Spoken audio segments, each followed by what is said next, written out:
अहंकार रूपी पिशाच की शांति का उपाय। श्री वशिष्ठ जी कहते हैं, श्री रामभद्र अज्ञान से अपने अंतःकरण में अहम भाव रूपी पिशाच की कल्पना कर ली गई है, जो वास्तव में है नहीं।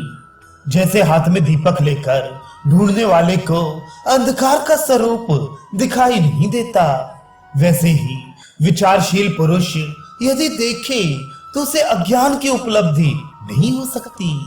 अज्ञात रूपणी पिशाची के स्वरूप पर विचार करते हुए जैसे जैसे उसकी ओर देखा जाता है, वैसे ही वैसे वह छिपती जाती है। सृष्टि की सत्ता होने पर ही अविद्या का अस्तित्व संभव हो सकता है, और किसी हेतु से नहीं। परंतु ये सृष्टि तो कभी उत्पन्न हुई ही नहीं, केवल अज्ञानियों के अनुभव में आती है। वास्तव में वह है नहीं। जैसे आकाश में कभी वृक्ष पैदा नहीं हुआ, उसी प्रकार सृष्टि का कोई कारण न होने से वह पूर्व काल में ही उत्पन्न नहीं हुई है। मन सहित 6 इंद्रियों से ज्ञात न होने वाला निराकार पर ब्रह्म मन सहित 6 इंद्रियों के विषयभूत साकार जगत का वस्तुतः कारण कैसे हो सकता है।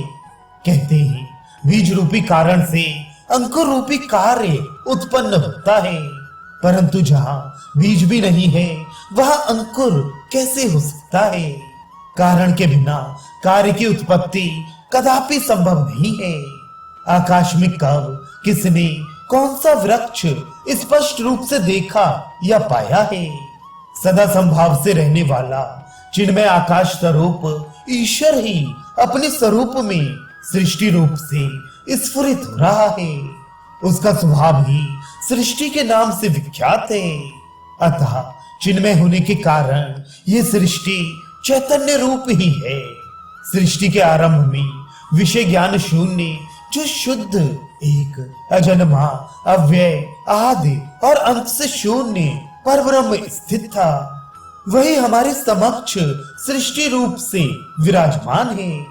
वास्तव में यहाँ सृष्टि नाम की कोई वस्तु है ही नहीं, और ना ये भूगोल तथा खगोल आदि ही है। सब कुछ शांत अवलंबन शून्य ब्रह्म मात्र ही है, और ब्रह्म में ही स्थित है।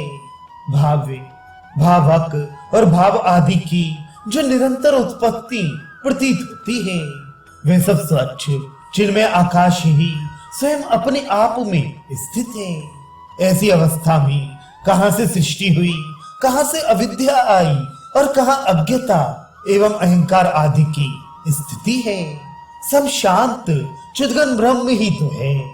इस प्रकार मैंने तुमसे अहंकार की शांति का उपाय बताया है। अहम भाव को यदि अच्छी तरह जान लिया जाए तो बाल कल्पित पिशाच की भांति वह स्वतः शांत हो जाता है। समस्त सृष्टियां ब्रह्म में ही कल्पित हैं। इस दृष्टि से परमात्मा ब्रह्म का कोई अणु अंश भी ऐसा नहीं है जो सृष्टियों से ठसाठस भरा हुआ ना हो। परंतु वे सृष्टियां भी वास्तव में कहीं उपलब्ध नहीं होती हैं। वे सब कुछ परब्रह्म रूप आकाश ही है। सृष्टियों में कोई सूक्ष्म अति सूक्ष्म भाग भी ऐसा नहीं है जो सदा ब्रह्म स्वरूप ना हो। इसलिए ब्रह्म और सृष्टि इन नामों में ही उच्चारण मात्र का भेद है। इनसे प्रतिपादित होने वाली वस्तु में नहीं। सृष्टि ही परब्रह्म है और परब्रह्म ही सृष्टि है। अग्नि और सूर्य की उष्णताओं के समान इनमें तनिक भी भेद नहीं है। श्री राम व्यवहार में लगे हुए ज्ञानी के लिए भी ये सब कुछ शांत, एक अनादि अनंत स्वच्छ निर्विकार शिला के सदृश अत्यंत घन और मौन ब्रह्म रूप ही है।